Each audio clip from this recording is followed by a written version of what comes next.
If I'm playing a mode shape relative to a major or minor key, aren't I just continuing to extend that particular key and I'm not actually playing modally? And if you're someone who's asked this question, then this shows that you are very smart and you've caught on to something. Because if I play A major, and then I play B Dorian, and then I play C sharp Phrygian, isn't that all A major? And yes, if you figured this out, then you are very smart. However, there is a caveat to this. As we've been progressing through the modes, you might have noticed that we've been building out a grid that covers the entire neck. Now I need you to listen very carefully because this is where the magic happens. If I ask you to play in D mixolydian, every other position relative to D mixolydian is also the mixolydian scale, and that is mind-blowing. So if you played D mixolydian, or you played C Lydian,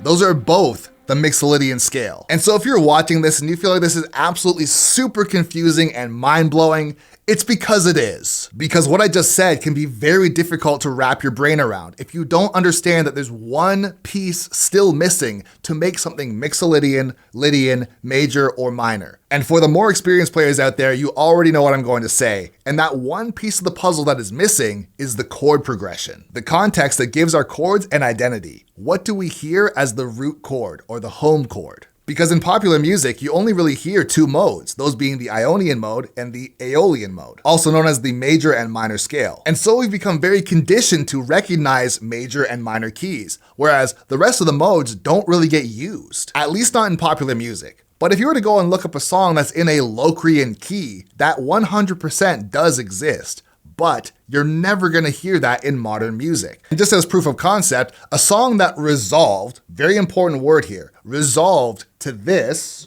is very unsettling. That would be a D diminished or Locrian key if you had that as your one chord. And we really want to hear this go here.